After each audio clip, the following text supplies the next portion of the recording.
Gente, nós estamos na nossa série Jesus, né?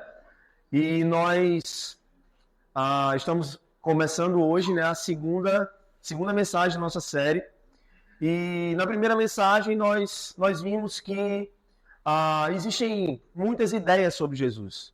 A gente vê várias pessoas definindo Jesus da maneira que quer. E nós vimos que alguns dizem, como o Fábio Pochá, que Jesus é um baita cara legal, né? E não passa disso. Nós vimos que tem pessoas que dizem, que enxergam Jesus apenas como um modelo de boa pessoa, alguém que tem boas maneiras. Para outros, como nosso amigo Augusto Cury, Jesus é o maior psicólogo que já existiu, né? Jesus ele é definido por aí como um modelo de gestão, um modelo de liderança. Mas o problema é que essa não é a verdadeira identidade sobre Jesus. Nós vimos isso semana passada. E a imagem que existe por aí, que foi construída nas nossas mentes, nos nossos corações, dessa forma, é um Jesus diluído, é um Jesus controverso. E o perigo de nós termos uma imagem errada a respeito de Jesus é de nós nos relacionarmos com um Jesus que não é o verdadeiro Jesus. O perigo é nós nos relacionarmos com a nossa ideia enganosa sobre Jesus. Então essa série é basicamente sobre isso, é sobre descobrir quem é Jesus. E a pergunta que nós temos levado e vamos levar até o final é quem ele é. E hoje eu quero convidar você a gente continuar essa reflexão, onde na semana passada você deve lembrar que nós falamos que Jesus é Deus, nós falamos que Jesus é a própria vida, nós falamos que Jesus ele é a fonte da vida e ele entra na história em forma humana e ele vem até esse mundo para morrer por nós, para dar sua vida por nós. E hoje eu quero continuar descrevendo sobre esse Jesus, eu quero te convidar a olhar para Jesus, porque quando nós olhamos para Jesus, nós descobrimos quem Deus é. E nós não descobrimos apenas quem Deus é, olhando para Jesus. Nós também descobrimos quem nós fomos criados para ser. E eu queria convidar você a abrir a sua Bíblia em Mateus, capítulo 3, a partir do verso 16. Mateus 3, 16. A gente vai ler do verso 16 até o verso 11 do capítulo 4, certo? Mateus, capítulo 3, a partir do verso 16.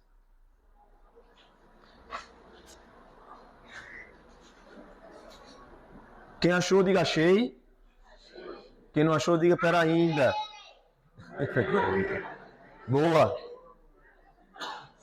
Mateus capítulo 3, verso 16. Diz assim a palavra do Senhor. Depois do batismo, enquanto Jesus saía da água, o céu se abriu e ele viu o Espírito de Deus descer como uma pomba e pousar sobre ele. E uma voz do céu disse: Este é o meu filho amado, que me dá grande alegria.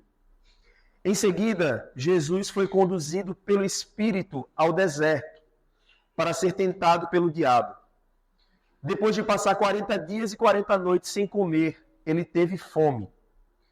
O tentador veio e lhe disse: Se você é o Filho de Deus, ordene que estas pedras se transformem em pães. Jesus, porém, respondeu: As Escrituras dizem, uma pessoa não vive só de pão, mas de toda palavra que vem da boca de Deus. Então o diabo levou a cidade santa até o ponto mais alto do templo e disse: Se você é o Filho de Deus, salte daqui. Pois as Escrituras dizem, ele ordenará a seus anjos que o protejam. Eles o sustentarão com as mãos, para que não machuque o pé em alguma pedra. Jesus respondeu: As Escrituras também dizem, não ponha à prova o Senhor teu Deus. Em seguida, o diabo o levou até um monte muito alto e lhe mostrou todos os reinos do mundo e sua glória. E disse: Eu lhe darei tudo isso, basta ajoelhar-se e adorar-me. Saia daqui, Satanás, disse Jesus, pois as Escrituras dizem, adore o Senhor seu Deus, e sirva somente a Ele. Então o diabo foi embora e os anjos vieram e serviram Jesus. Senhor, nós estamos diante da Tua palavra, Senhor. E nós queremos, mais uma vez, nos submeter a ela nessa noite. E clamar, Senhor, pela iluminação do Teu Espírito Santo sobre nossas mentes, sobre os nossos corações, Pai, para que nós sejamos edificados pela Tua palavra nessa noite, Senhor. Que o nosso coração esteja aberto para receber a semente da Tua mensagem, do Teu Evangelho, e que nós, Senhor, possamos dar frutos, Senhor, dar frutos para a Tua glória, dar frutos para o Teu reino, Senhor. Esse é o nosso desejo, essa é a nossa súplica nessa noite. Em nome de Jesus. Amém. Gente, essa é uma cena muito importante nos evangelhos. Porque é o momento do batismo de Jesus. E veja que interessante, porque esse fato, o fato do batismo de Jesus, é um fato que é descrito nos 4 evangelhos. Nenhum outro momento da vida de Jesus, à exceção da crucificação, é descrito nos 4 evangelhos. Ou seja, apenas a crucificação e o batismo de Jesus é descrito nos 4 evangelhos. Isso significa para nós que esse momento ele é muito importante, de fato, e existem lições preciosas para a nossa vida, nesse momento aqui. Lições preciosas para a nossa identidade, lições preciosas para a nossa vocação, para a nossa missão, para o nosso propósito. E é daqui que hoje eu quero extrair algumas lições para mim e para você. Mas antes eu quero convidar você a imaginar uma linha do tempo da vida de Jesus. Nós temos o nascimento de Jesus, né? E nós conhecemos essa história. Jesus, filho de José, filho de Maria, nasceu numa estrebaria, né? E se a gente parar para pensar, logo depois disso, a cena que nós vamos ter da vida de Jesus é justamente o batismo e a tentação. Ou seja, desde o nascimento até o batismo de Jesus, nós não temos nenhum relato na Bíblia, certo? Nada registrado a respeito da infância, da adolescência de Jesus, a não ser o que está registrado em Lucas 2:52, que é a cena de José e Maria indo com Jesus ao templo, né? E os rabinos, os mestres, ficando maravilhados com o ensino de Jesus, maravilhados com a sabedoria, com o conhecimento daquele menino de 12 anos. E Lucas ele vai dizer que Jesus crescia em sabedoria, em estatura e graça diante de Deus e diante dos homens. E veja que interessante, Jesus crescia. Nós precisamos entender isso, porque muitas vezes a gente pensa que Jesus, quando ele era um embrião, lá no útero de Maria, Jesus já sabia que ele era o Deus Todo-Poderoso. Às vezes a gente pensa que os amigos de Jesus não gostavam de brincar de esconde-esconde com ele, porque ele já sabia onde o cabo estava escondido. Às vezes a gente tem essas ideias, né, não? De pensar que Jesus, cara, o cara era extremamente acima da média desde o início e tal, ele sabia de tudo. Mas quando Jesus Cristo ele entra na história em forma humana, quando Deus se veste de pele humana, quando Deus se limita à forma humana, essas limitações, elas são vividas plenamente. Da mesma forma que eu e você vivemos. Então, quando Jesus nasceu, quando ele saiu da barriga de Maria, ele era plenamente um bebê. Ele necessitou de todos os cuidados que um bebê necessita. Ele passou por todas as fases de desenvolvimento que um bebê, uma criança, passa. Jesus ele era 100% humano. Ele era 100% Deus. E, continuando essa linha do tempo, Jesus vive 33 anos, você sabe. Mas desses 33, apenas 3 anos foram de ministério desenvolvido por Jesus até a sua crucificação. Ou seja, são 30 anos que nós não temos nada registrado na Bíblia sobre as vivências de Jesus. Ou seja, Jesus passou 30 anos para iniciar o seu ministério. Isso significa que Deus também espera. Foram 30 anos até que as coisas começassem a acontecer na vida de Jesus. Foram 30 anos até ele iniciar a sua obra gloriosa. Então, depois desses 3 anos de ministério, Jesus ele é crucificado ele vence a morte, ele ressuscita, ele passa 40 dias com seus discípulos até que ele é assunto aos céus. E essa é uma linha do tempo da vida de Jesus. E por que eu estou dizendo isso? Porque a gente está localizado nesse texto justamente no momento que marca o início do ministério de Jesus, o seu batismo e a sua tentação. E é importante que a gente leia essas duas histórias juntas. E eu vou mostrar para você o porquê disso. Nesses dois eventos, no batismo e na tentação, Jesus escuta duas vozes sobre ele. E são exatamente essas duas vozes que falam também a nós e que direcionam a nossa vida. Mas cada voz dessa nos direciona numa direção diferente. E a pergunta que eu tenho para você nessa noite é: qual voz você está ouvindo? Qual é a voz que tem tido mais lugar no seu coração? A primeira voz é a voz no momento do batismo. E essa primeira voz eu estou chamando aqui, que é a voz que fala o que Deus diz sobre nós. Que é justamente o verso 16 e 17 do capítulo 3 de Mateus, que diz assim: depois do batismo, enquanto Jesus saía da água, o céu se abriu e ele viu o Espírito de Deus descer como uma pomba e pousar sobre ele.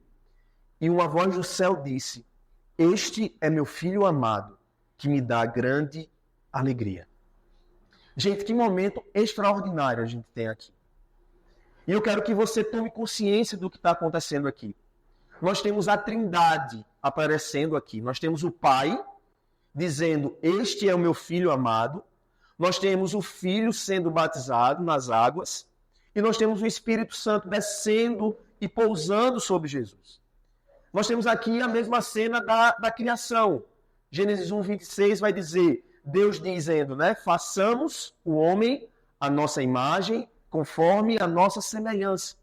Que momento incrível. O céu se abre, né? E o Espírito Santo vem sobre Jesus como uma pomba e pousa sobre ele. Então vem a voz do Pai dizendo: olha, esse é meu filho amado em quem eu tenho alegria e prazer.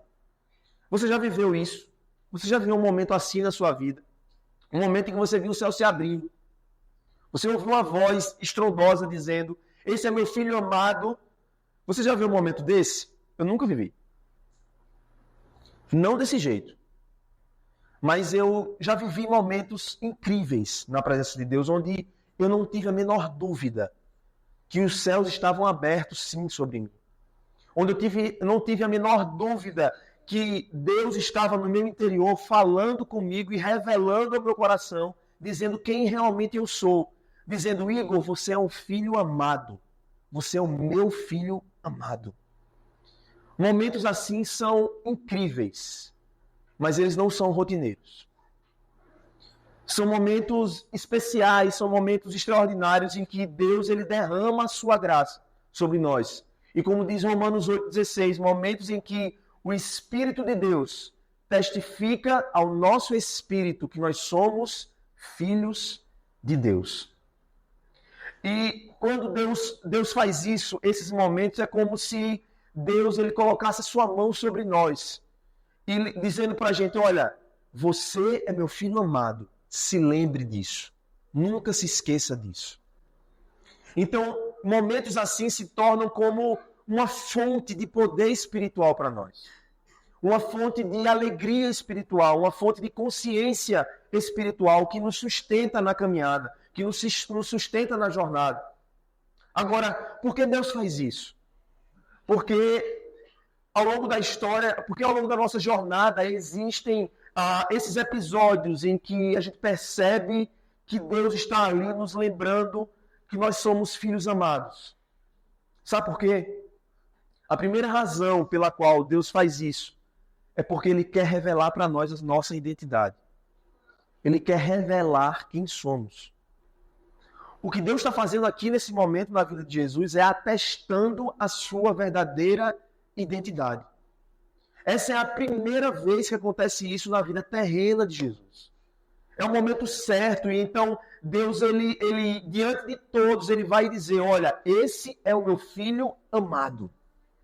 Deus está revelando a identidade de Jesus a todos. E eu creio que quando nós também vivemos momentos assim, são momentos que Deus quer revelar a nós a nossa identidade mais profunda.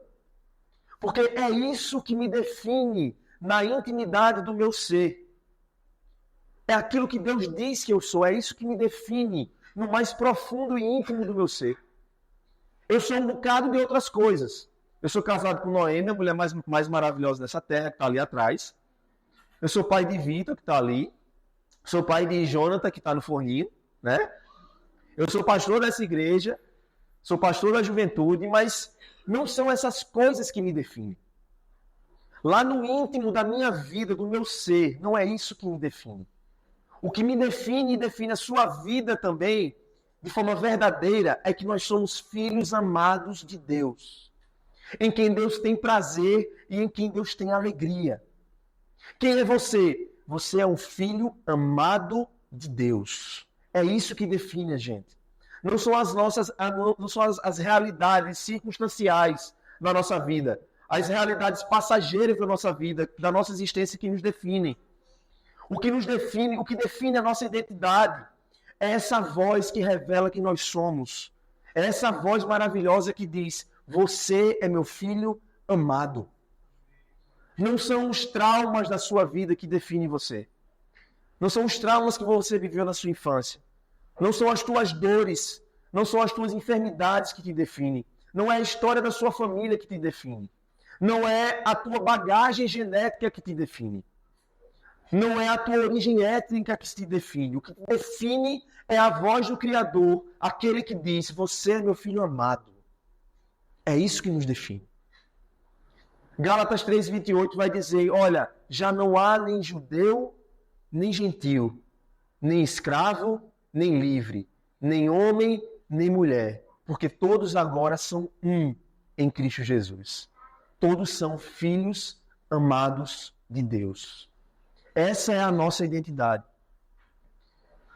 Existem alguns vários desdobramentos disso. Por exemplo, quando alguém vem me perguntar como é que Deus se relaciona com o homossexual, eu digo que Deus não se relaciona. Deus não se relaciona com o homossexual, mas também ele não se relaciona com o heterossexual. Assim como Deus não se relaciona com o negro ou com o branco. Deus não se relaciona com o rico ou com o pobre.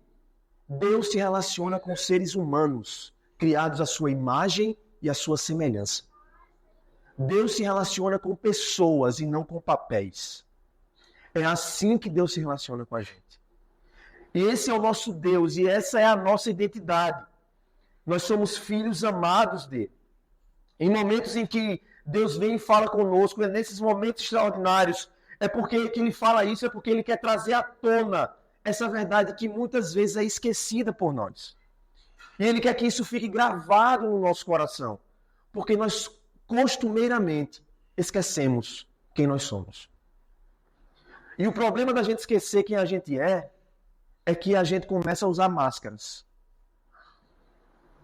Usamos máscaras da nossa cultura, usamos máscaras do nosso tempo, usamos máscaras deste mundo, e só tem uma pessoa interessada nessas máscaras que a gente vive usando. É o inimigo das nossas almas. Nós vamos ver mais na frente no texto que ele quer perverter a nossa identidade. Ele quer que a gente esqueça quem a gente é. E ele quer destruir a nossa vocação, ele quer destruir o nosso propósito, a nossa missão. E isso é um grande perigo. Da gente não ouvir a voz de Deus e ouvirmos as vozes da nossa cultura, as vozes do nosso tempo que não nos definem. Eu sou um filho amado de Deus e você também é. Aqueles que conhecem a Cristo Jesus, nós vimos semana passada em João 1,12, mas aqueles que o receberam, a saber, aqueles que creram no seu nome, a estes foi dado o direito de serem feitos filhos de Deus. Então, se você creu, meu irmão, se você recebeu a Cristo, minha irmã, como Senhor e Salvador da sua vida, então você é um filho e uma filha amada de Deus. Então, a primeira razão é essa, é que Deus, ele lembra que nós somos filhos amados dele para revelar a nossa identidade, mas não apenas isso. eu entendo que Deus revela que nós somos filhos amados dele, porque ele também está confiando a nós a sua reputação. Deus está dizendo a todos que estão à volta de Jesus, olhem para ele. Este é o meu filho é minha imagem e meu filho aponta para mim. Então, agora, nós também, como filhos de Deus, assim como Jesus, nós recebemos essa responsabilidade de representar Deus no mundo. É isso que o embaixador faz. A cada um de nós foi confiada essa reputação da imagem de Deus. Já parou a pensar nisso? Então, onde a gente estiver, a nossa missão de vida agora é, como filhos amados de Deus, apontar para o nosso Pai. Onde você estiver, na sua casa, na sua família, diante dos seus amigos, no trabalho, na faculdade, onde você estiver, agora Deus quer que, ao olharem para você, as pessoas vejam quem Ele é. Só que tem muito crente meia boca, que joga aquele papinho assim, olha, não olhem para mim, olhem para Jesus. Já ouviu isso? Isso é um crente meia boca. Sabe por quê? Porque o apóstolo Paulo disse, olha, você pode me seguir. Olhe para mim, porque eu estou seguindo a Cristo. Sejam meus imitadores, porque eu também sou de Cristo. Essa é a nossa identidade. Essa é a nossa vocação. Nós somos chamados a viver representando o nosso Deus.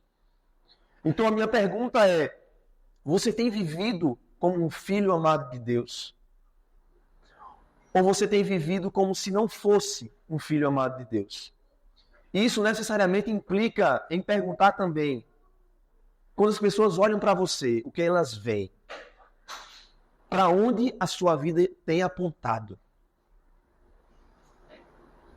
Mas tem uma terceira razão, pela qual eu creio que esse momento importante na vida de Jesus, ele não somente revela a identidade de Jesus, não somente coloca a reputação de Deus sobre Jesus, mas também um momento em que a gente sabe quem somos, é um momento que nos prepara para a diversidade. É por isso que a gente precisa ver o batismo e a tentação de Jesus junto. Porque Deus está preparando Jesus para algo que está por vir. Deus está preparando para algo que está se aproximando. E veja só o que está por vir. O verso 17 diz, Jesus foi conduzido pelo Espírito ao deserto para ser tentado pelo diabo. Logo depois daquele momento incrível, Jesus é conduzido a um tempo de provação e de tentação. E sabe o que significa? Que ele foi conduzido, preste atenção, pelo Espírito de Deus. Foi Deus quem conduziu ele ao deserto. Foi Deus quem conduziu ele àquele lugar árido, seco e difícil. E para quê? Para ser tentado pelo diabo. E foi Deus quem levou Jesus nessa direção. Foi Deus que colocou ele diante desses momentos difíceis. Isso mostra pra gente, galera, que ninguém está livre de provações. Ninguém está livre de dificuldades, de tribulações.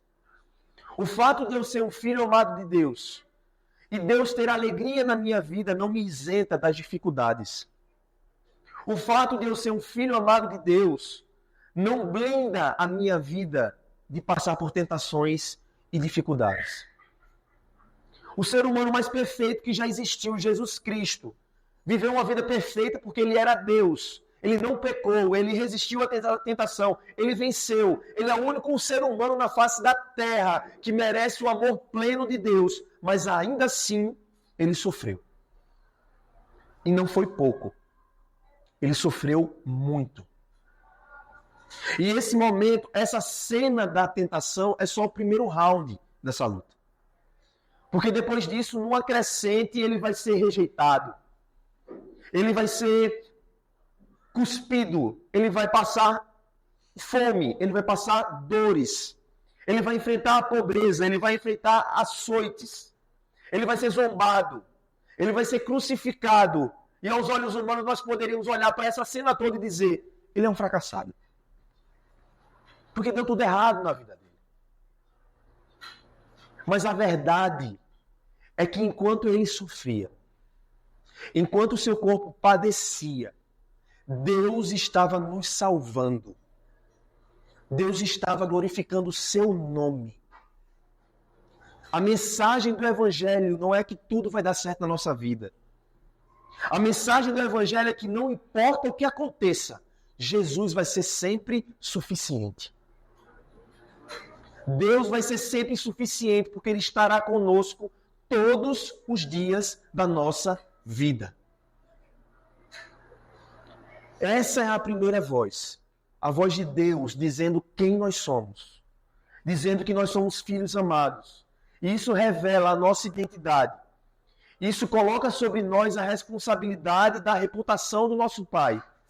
Isso nos prepara para as adversidades. Mas existe uma segunda voz nesse texto. E essa segunda voz é a voz que fala o que Satanás diz sobre nós. E diz assim o texto: depois de passar 40 dias e 40 noites sem comer, ele teve fome.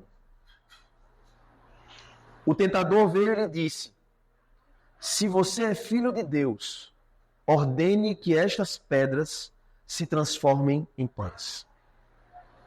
Logo depois de Jesus ser batizado, logo depois de Jesus ouvir a voz do Pai dizendo que ele é o seu filho amado, o diabo entra em cena para destruir a obra de Deus. E para tentar afastar Jesus da sua identidade, da sua vocação, do seu propósito. E onde é que o diabo ataca? Perceba a astúcia. O que é que o diabo diz para Jesus? Se você é filho de Deus. Ele ataca justamente na identidade.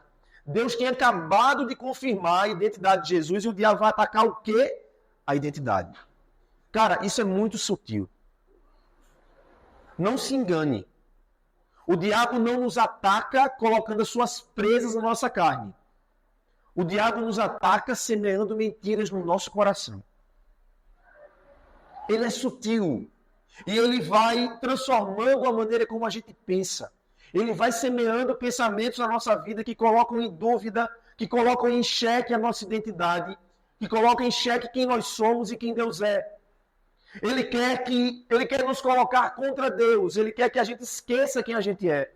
Ele quer perverter a nossa identidade. Ele quer perverter a nossa vocação. E ele faz isso semeando mentira no nosso coração. Existe um livro de C.S. Lewis chamado Cartas de um Diabo ao seu aprendiz. É um livro excelente. Uma leitura riquíssima, cheia de conteúdo. É uma ficção, certo? Sobre um demônio tio que tem seus sobrinhos. E eles estão na escola e o tio ele vai começar a discipular esses demôniozinhos. E qual é o objetivo?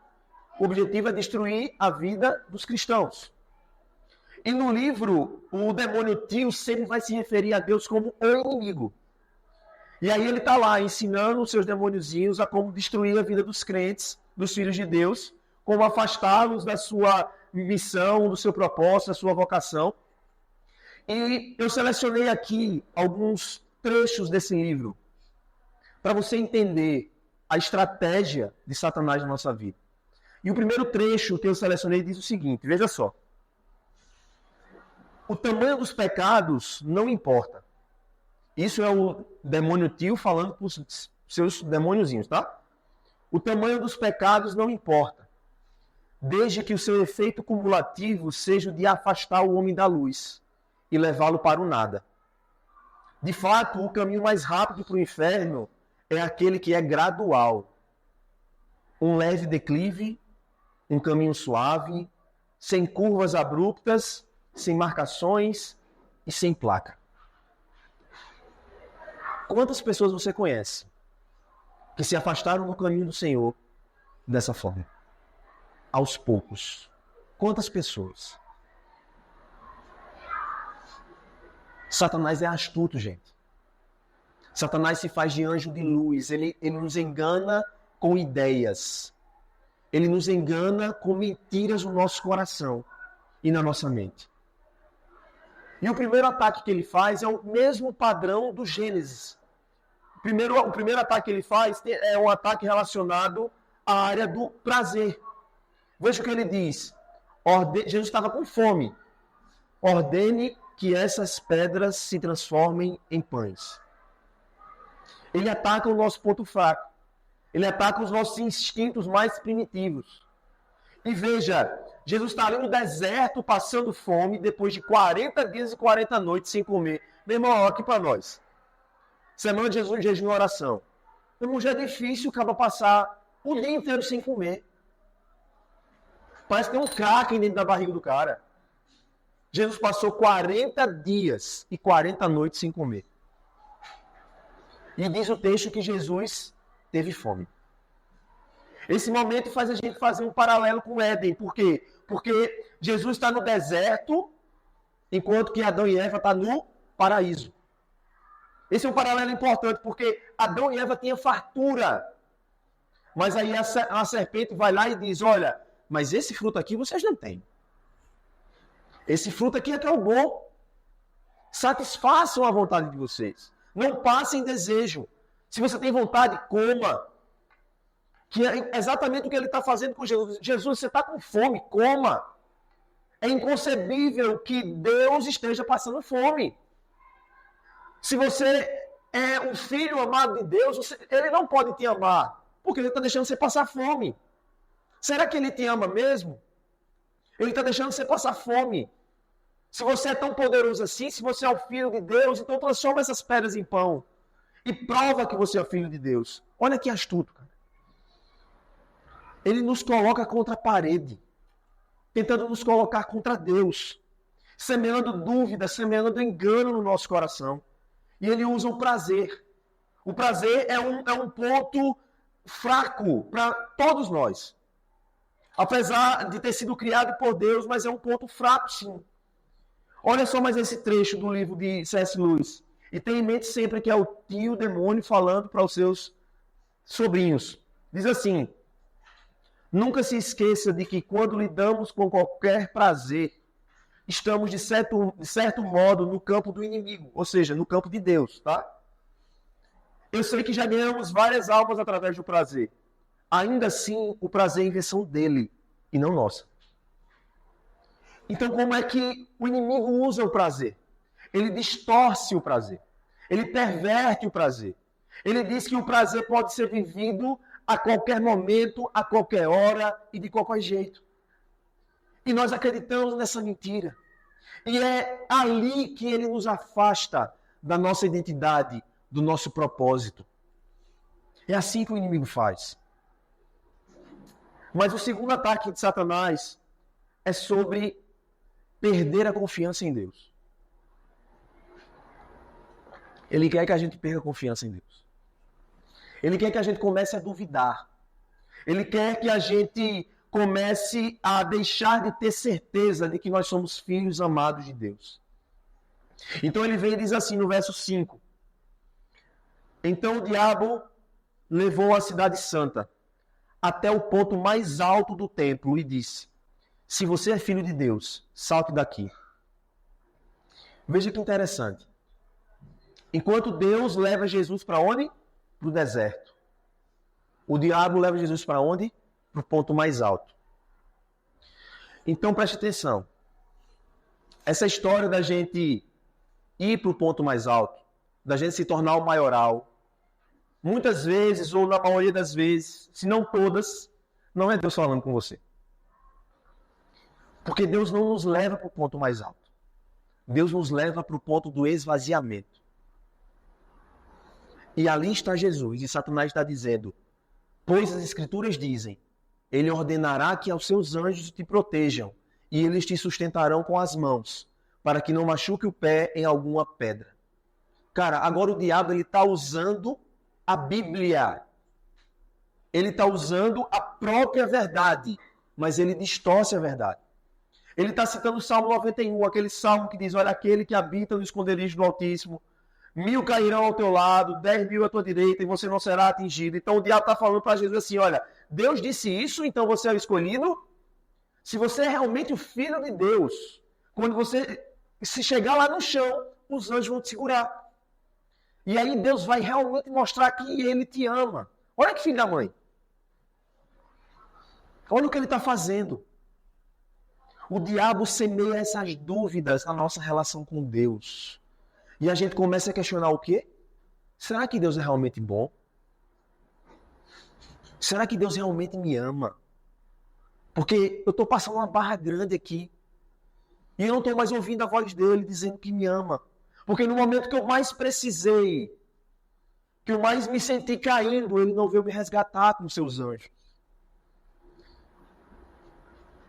É como se o diabo dissesse pra gente, olha, se Deus fosse realmente bom, você não estaria passando por isso.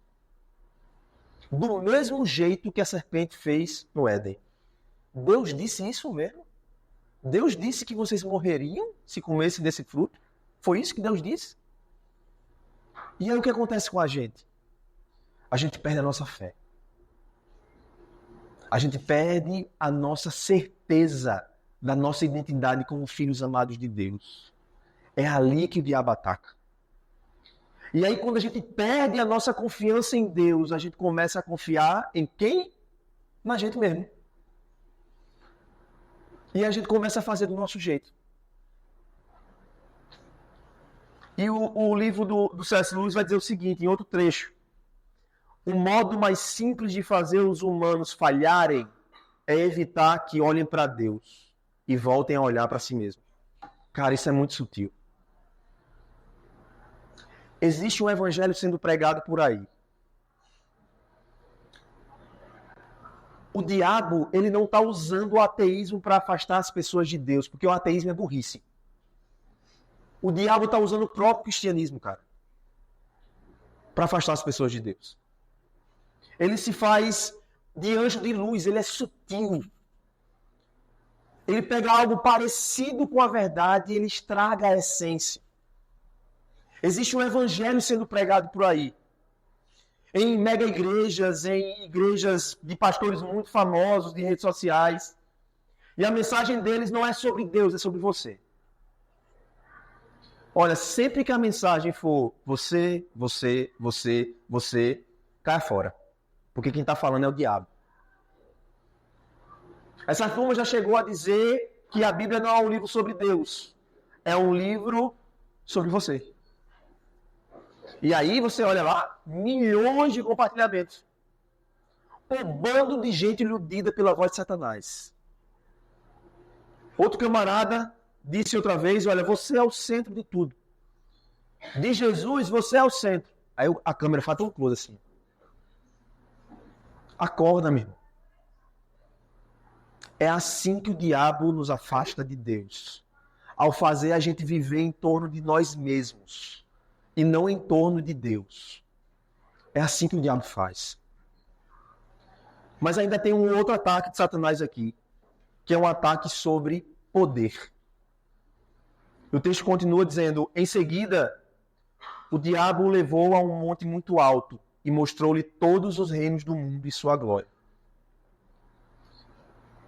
Cuidado com a teologia coaching, que é a nova teologia da prosperidade. Você vai crescer, ninguém vai poder com você. Você é maior que todo mundo. Jogue fora todos aqueles que te criticaram. Cara, não escuta essa voz não, porque essa é a voz do capeta. E o texto continua, e lhes mostrou todos os reinos do mundo e sua glória, e disse, eu lhe darei tudo isso. Eu vou te dar tudo. Você vai ser bem sucedido. Você vai ter tudo. É assim que o diabo semeia mentiras no nosso coração. E aí tem mais um trecho aqui do C.S. Lewis, dizendo, a prosperidade faz com que o homem fique preso ao mundo. Ele sente que está encontrando o seu lugar no mundo, quando na verdade é o mundo que encontra lugar nele. Cara, muito cuidado, galera. Às vezes a gente vê as coisas acontecendo na nossa vida. Às vezes a gente vê a nossa vida profissional, a nossa vida acadêmica decolando. Isso é bom, mas isso é perigoso. É perigoso porque se Deus não estiver no centro da sua vida, o mundo vai encontrar lugar dentro de você. é muito sutil. É aos poucos. Você vai esquecendo a sua verdadeira identidade e a sua vocação como um filho e uma filha amada de Deus. Então, existem essas duas vozes que nós podemos ouvir.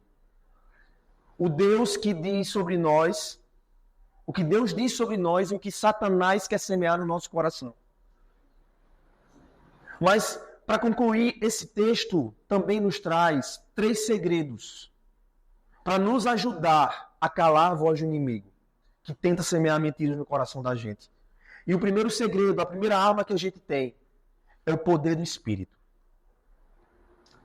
O texto diz que antes da adversidade, antes do deserto de Jesus, o Espírito de Deus desceu como uma pomba e pousou sobre ele. E o Espírito de Deus é o próprio poder de Deus em nós, agindo e nos guardando, e nos conduzindo e nos protegendo. Efésios 1,13 vai falar que o Espírito de Deus nos selou. Ele é a garantia que nós estaremos guardados até aquele grande dia. O Espírito vem e nos traz poder para vencer. E Paulo vai dizer em Romanos que o mesmo poder que ressuscitou Jesus dos mortos agora habita em nós. Esse poder de Deus habita em você, meu irmão, para te ajudar a calar a voz do inimigo.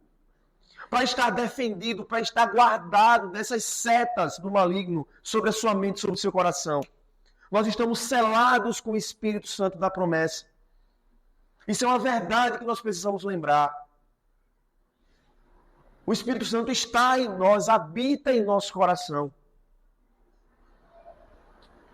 Mas o segundo segredo para a gente calar a voz do inimigo é que nós temos a palavra de Deus. Como foi que Jesus afastou Satanás? Jesus disse: saia daqui, Satanás, pois as Escrituras dizem. O que Jesus usou contra as mentiras de Satanás? A palavra de Deus. O diabo, ele quer afetar as crenças fundamentais do nosso coração. Porque como a Bíblia diz, olha, guarda o teu coração, porque dele procedem as fontes da vida. Se você tem sentimentos no seu coração, meu irmão e minha irmã, de que Deus não te ama, de que Deus te abandonou, de que Deus não é tão bom assim, é porque você está dando mais importância para a voz do inimigo do que para a palavra de Deus. É por isso que tua vida anda desse jeito. Você está dando autoridade para os seus sentimentos enganosos e não para o Deus Criador. Porque o grande segredo, a grande chave é guardar a palavra no coração. O salmista vai dizer: eu guardei a tua palavra no meu coração para eu não pecar contra ti.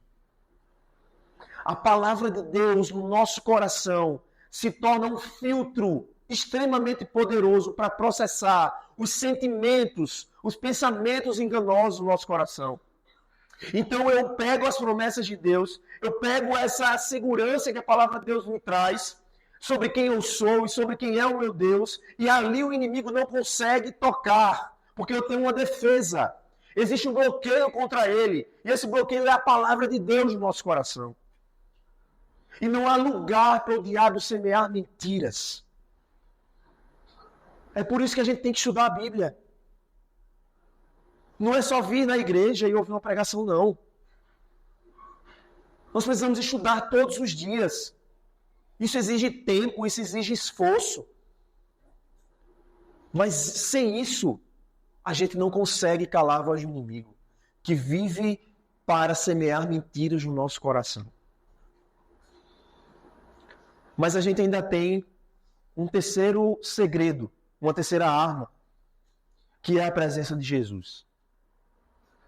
E aqui eu vou sair um pouco do nosso texto, porque Jesus tinha o poder do Espírito, tinha a palavra de Deus, mas nós temos um terceiro elemento. Além do poder do Espírito, além da palavra de Deus, nós temos a presença de Jesus no meio das nossas dificuldades. Nós temos a presença de Jesus no meio do nosso deserto. Nós temos a presença de Jesus no meio das nossas tentações. Ele disse que a gente nunca estaria sozinho. Hebreus 4,15 vai dizer, o nosso sumo sacerdote, Jesus, entende as nossas fraquezas, pois enfrentou as mesmas tentações que nós, mas nunca pecou. Cristo é o nosso sumo sacerdote. É o Cordeiro de Deus que vem ser o último sacrifício, o sacrifício perfeito. Jesus é descrito na Bíblia como o último Adão, porque o primeiro Adão falhou, o ser humano falhou, mas ele vem agora representando o ser humano e ele não falha, ele é perfeito. Mas ao mesmo tempo ele viveu as nossas lutas, ele entende a nossa fraqueza, ele entende tudo que a gente passa, ele sabe como o diabo quer semear mentiras no nosso coração. E o verso 16 de Hebreus 4 vai dizer, assim, aproximemo-nos com toda a confiança do trono da graça, onde receberemos misericórdia e encontraremos graça para nos ajudar quando for preciso. Eu posso me aproximar com toda a confiança, porque ele passou por tudo que eu passei. Se não fosse o sacrifício dele, nós estávamos perdidos. Nós não poderíamos nos aproximar do trono da graça. Mas porque ele abriu um novo e vivo caminho, nós podemos nos aproximar. Ele quer nos ajudar com a sua graça. É importante a gente lembrar dessa palavra graça, porque o fato de sermos filhos amados de Deus não é por causa da minha performance nem da sua performance. Nunca foi sobre nós. Nunca foi sobre o que nós podemos fazer para merecer. Sempre foi por causa dele. O fato de sermos amados não tem a ver com o nosso valor, quem nós somos ou a nossa importância. Ele não nos ama porque nós temos valor.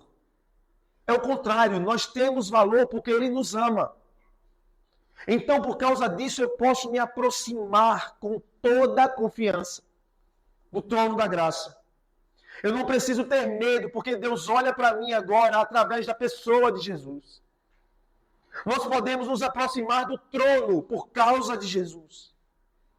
É por causa dele que nós somos filhos amados de Deus. É por causa dele que nós temos o poder do Espírito. É por causa dele que nós temos a palavra de Deus. E temos a sua presença em nós. Nós temos tudo. Ninguém está livre de ataques. Ninguém está livre de provações, de tribulações. Mas quando você estiver passando por isso, não se esqueça que você é um filho amado de Deus. Que você é uma filha amada de Deus. Você não é um órfão. Você é um filho amado de Deus que perdeu o seu pai ou a sua mãe. Perceba a diferença. Você não é um desempregado. Você é um filho amado de Deus que está passando por um momento de desemprego. Você não é alguém sem rumo na vida. Você é um filho amado de Deus que precisa tomar decisões sobre a orientação de Deus. Não dê ouvidos à voz do inimigo. Não são essas realidades circunstanciais e passageiras que definem quem você é. O que define você é a voz eterna do Criador, que está acima de qualquer circunstância que diz: você é meu filho amado.